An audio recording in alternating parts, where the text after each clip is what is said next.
Rory McIlroy helped create the current signature events system on the PGA Tour. Now, his appearances at these events are growing fewer and farther in between.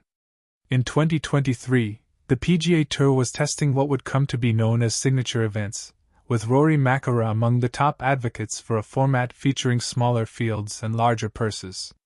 "The best players should be playing them," he said at the Genesis Invitational.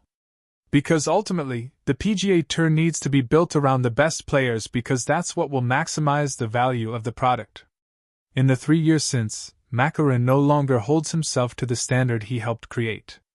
Months after his comments at the Genesis, McIlroy withdrew from the 2023 RBC Heritage following a missed cut at the Masters.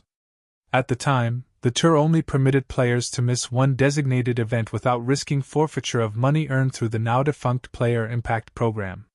McIlroy skipped the Century Tournament of Champions earlier in the year, and his decision not to tee it up at Harbour Town wound up costing him $3 million. The PIP ended in 2024, as did any requirement to play in signature events. The following year, McIlroy skipped 3 out of the 8 events, and did not partake in the opening round of the FedEx Cup playoffs at the FedEx St. Jude Championship.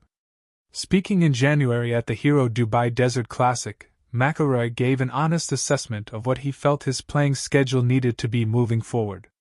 "I think I need to show up at tournaments with enthusiasm every single time," he said. "So, playing in the places that I want to play, playing the tournaments I want to play. Not feeling like I'm at a tournament because I'm obligated or have to be there but because I want to be there." McIlroy drew attention later in the year for his decision not to play at both the Texas Children's Houston Open and the Valero Texas Open, the 2 events preceding the Masters. Instead, he spent his time at Augusta National, making day trips to play practice rounds due to his status as a past champion. "I honestly just don't like the 3 tournaments leading up to this event," McIlroy said following his second round at the Masters. "I'd rather come up here. Like I did a couple of day trips like that where I felt it was a better use of my time than going to Houston or San Antonio." His comments were taken by some as tone-deaf, especially considering one of those events was sponsored by one of the largest pediatric hospitals in the United States. Next week, the tour returns to Trump National Doral for the first time since 2016 as a signature event.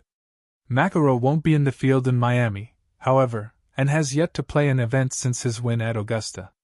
This dynamic isn't going unnoticed on tour, particularly by those still trying to carve out a name for themselves week after week.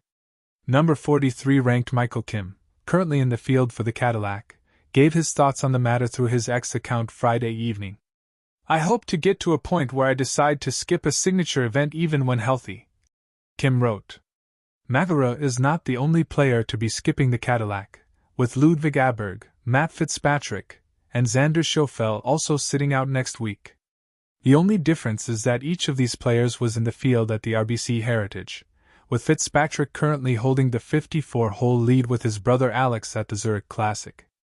McIlroy once championed a new future for the PGA Tour, one with greater investment and player influence.